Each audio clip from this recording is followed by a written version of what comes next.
Today we're joined by Mike Scherer with AgriSolutions, and we're in Atchison County at their office. And Mike, thanks for joining us this morning. Thank you. Fall harvest is well underway. We're in the middle of October, and what should producers be thinking about when they're thinking about the new Farm Bill? Yeah, there's a couple things I think right now. You know, obviously our program decision is a little ways off yet, but one thing I'd tell producers is they should have received an acreage summary report from FSA probably a couple months ago. If they haven't already looked at that and verified that it's accurate, that's something they need to do. And if they see any problems, notify FSA, because that will affect some of the decisions that they'll make in the future then.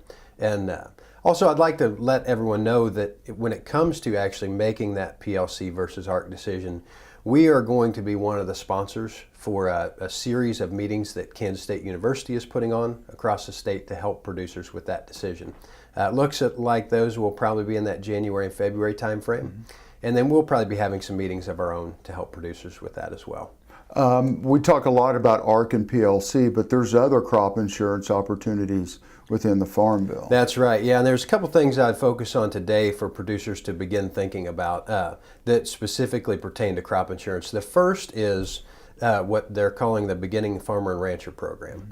And essentially what that is if you've been farming for fewer than 5 years, when you were out of school and not in active duty military, you possibly qualify as a beginning farmer and rancher. And there's several benefits to that, but it includes reduced premium is probably the most exciting thing for producers out there about it. It's probably the savings in premium. So that's something if you think you might qualify for or have someone in your operation that qualifies to be thinking about. And then also they improved crop insurance as it relates to irrigated ground.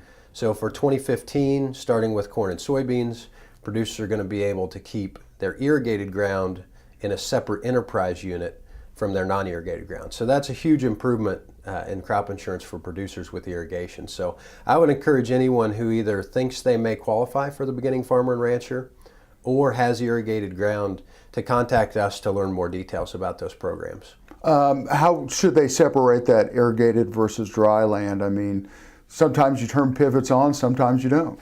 Yeah, you know, most of the time around here, hopefully if you have water, we're going to be able to use them. But it's something they also need to think about as they go through fall harvest this year and making sure if they want to utilize that they're keeping their yield separate correctly this year so that they'll be set up to do that. So like I said, contact us to learn more, I'd say, about how to make sure you qualify for that. Perfect. We're going to be right back in just a minute, and we're going to talk more with Mike Scherer at AgriSolutions. You're watching kansasAGreport. We'll see you in just a minute. This segment brought to you by Oldie Seed Farms, carrying soil-specific seed. Find them on the web at oldieseed.com. That's OHLDE seed.com. Farmers Insurance, your best protection against the unexpected. Call Agent Dan Key at 785-408-5459. Grass and Grain, online or in the mail, keeping Kansas farmers informed for over 60 years. grassandgrain.com. Blue River Traders, the finest selection of Western-style furniture for your home. BlueRiverTraders.com.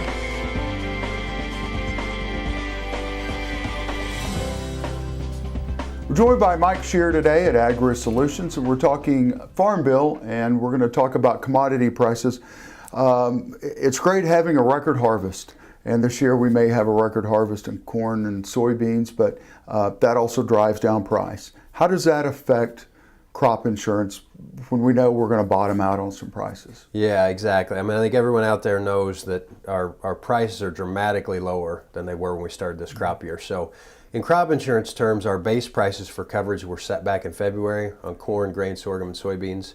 And we're looking at harvest price being dramatically lower than that. And in situations like that, you hear crop agents and farmers talk a lot about revenue losses. And so we've already had some clients asking about how that's going to work this year, or can they expect to get paid on revenue claims? And the trouble is, we're probably still not going to have many revenue claims throughout our area due to those extremely high yields like you talked about. So just as some examples, if you had 120 bushel average corn yield and you're carrying 75% coverage, with the way commodity prices are today, you would still need a yield below 128 to trigger a claim. So that's just a little bit above that average. most of the reports we're getting from customers are yields that are drastically above average. Same kind of story on grain sorghum, and then soybeans, an example. If you had a 40 bushel average yield, 75% coverage, you'd actually need a yield below 37 bushel per acre, the way prices are today, to collect a claim. So again, the good news is we have great yields, so I doubt we're going to be looking at many revenue claims, but it's something to keep an eye on. If we have some underperforming areas, or if prices continue to drop further than where they are now. And those prices will be determined here throughout this month of October. It'd be the average during this month. How does basis play into that, right? Yeah, we're unfortunately for this year it doesn't at all. We're part of the price problem this year is futures, and obviously we're hearing a lot of reports of some really negative basis throughout our area.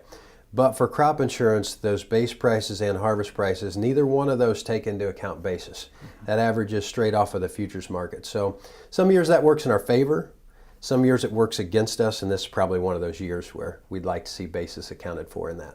Well, as we start moving forward and we're thinking about our coverage for next year in the new Farm Bill, how are these lower prices going to play in determining what we do next year?